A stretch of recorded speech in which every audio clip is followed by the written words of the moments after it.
Aditya sir कापी. आई तू म्हणतेस ना की ते गुरुजींनी सांगितलंय माझ्या अवतीभोवती कुठलं तरी रक्षा कवच आहे जे जे माझी रक्षा करत आहे.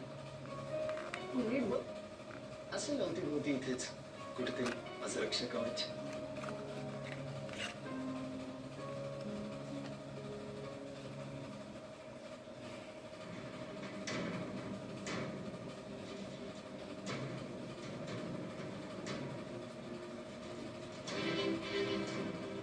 आदित्य काय चाललंय अरे?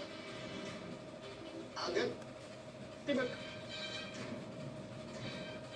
तुला जशी काळजी वाटते ना तशीच तिला पण काळजी वाटते.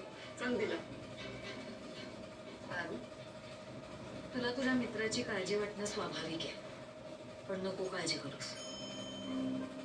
ही अहिल्यादेवी खंबीर आहे. मी माझ्या मुलाला काहीही होऊ देणार नाही. आणि गुरुजींनी आपल्याला कुलदेवतेला जाऊन महायज्ञ करायला सांगितलंय. त्याची तयारी कर. चला मीही कामाला जाते. ओके. मला प्लीज ती कॉफी पास कर ना. मला ऍक्च्युली जरा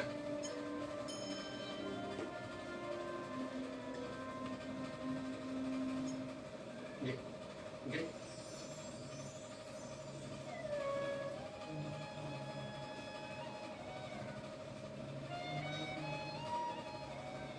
घे बस. ते सर काय झालंय? हा बाबू प्लीज यार नको ना काळजी करू.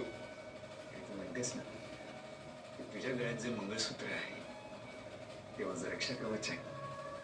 तर मला काही होऊच शकत नाही.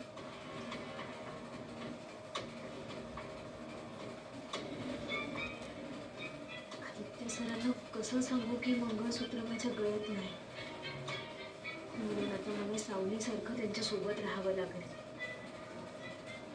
आदित्य सर, काय बी झालं तरी मी तुम्हाला एकटं नाही सोडू शकत. आता मंगळसूत्र नसलं तरी मलाच तुमचं रक्षा कवच बनावं लागणार आहे. ओके. प्रिया, आई, मी सावित्रीकडे ना एक लिस्ट दिली आहे. ती जरा एकदा क्रॉस चेक करून घे. सगळं सामान आलंय की नाही एकदा बघ, आणि हवं असेल तर डबल मागवून घ्या, पण कमी पडायला नको. हा अयो, कसली एवढी तयारी सुरू आहे? अगं, गुरुजींनी आदित्यसाठी आपल्या कुलदेवतेच्या उत्सवात महायज्ञ करायला सांगितले. महायज्ञ का? म्हणजे आज असं अचानक गुरुजींनी महायज्ञ करायला सांगण्यामागे नक्की काय कारण असेल माहित नाही, पण माझा गुरुजींवर पूर्ण विश्वास आहे. आणि मला वाटतं की त्यांना काही गोष्टी दिसतात. ते ज्या गोष्टी सांगतात त्या आपल्या हिताच्याच असतात. कदाचित त्यांना असं वाटलं असेल की आदित्यवर काही संकट येणार आहे आणि म्हणून त्याच्या रक्षणासाठी त्यांनी हा यज्ञ सांगितला असेल. ठीक आहे, एकदा फक्त सावित्री बरोबर ती लिस्ट क्रॉस चेक करून घे. वाई मी बघते. ठीक.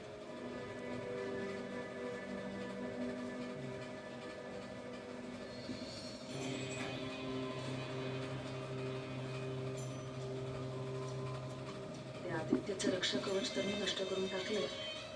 आता तो कितीही यत्न करायला त्याला माझ्यापासून कोणीच नाही वाचवू शकत. आणि एकदा का आदित्य मेला, मग तुला संपवायला मला फार वेळ लागणारच नाही. आता मला फक्त काहीही करून त्या